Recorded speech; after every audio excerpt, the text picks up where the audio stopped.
പ്രേമം തലയിൽ കയറിയാൽ വേദന ഒരു മനുഷ്യൻ മെയിൻ ചെയ്യൂല. നിങ്ങൾ കണ്ടിട്ടില്ലേ, ഉഹദ് യുദ്ധത്തിൽ നബി സല്ലല്ലാഹു അലൈഹി വസല്ലം തങ്ങളെ ശത്രുക്കളെ ഇങ്ങനെ അങ്ങോട്ട് നോക്കിക്കൊണ്ടിരിക്കുക. എന്താണ് അവർ ചെയ്യുന്നത്?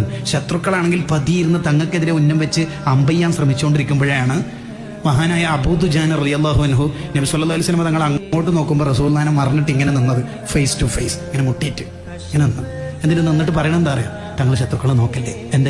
എന്താ നോക്കിയാൽ തങ്ങൾക്കെതിരെ അമ്പത് അവർ വിടുന്നുണ്ട്. അമ്പത് തങ്ങൾക്ക് ദേഹത്ത് തറച്ചാൽ പിന്നെ നമ്മളെന്തിനാ ജീവിക്കണത്? അപ്പോൾ തങ്ങൾ ആ തലങ്ങോ വിലങ്ങോ ഇങ്ങനെ നോക്കുന്നുണ്ട്, ശത്രുക്കളെ എവിടത്തേക്കൊക്കെയാണ് വരുന്നത്. അങ്ങനെ നോക്കുമ്പോൾ അബൂ ദുജാനങ്ങൾ പറയണത്, നോക്കല്ലേ നബിയെ നോക്കല്ലേ. ഇങ്ങനെ പറയുമ്പോഴേക്ക് തങ്ങൾക്കെതിരെ വരുന്ന 19 ഇരുമ്പിൻ്റെ അമ്പ് ഈ പുറത്ത് തറച്ചിട്ട് ബ്ലഡ് 19 ദ്വാരത്തുനിന്ന് ബ്ലഡ് പുറത്തേക്ക് പോകുമ്പോൾ അബൂ ദുജാനങ്ങൾ ഇങ്ങനെ തന്നെ നിന്നിട്ട് പറയണത്, നോക്കല്ലേ നബി, എൻ്റെ മുത്ത് തങ്ങളല്ലേ, നോക്കല്ലേ. ഈ പ്രേമം തലയിൽ കയറിയാൽ ഇനി 1000 അമ്പ് തറച്ചാലും വേദന ഉണ്ടാവില്ല. പ്രേമം കയറണം തലയിൽ, നാവിലല്ല, സ്റ്റാറ്റസിലല്ല.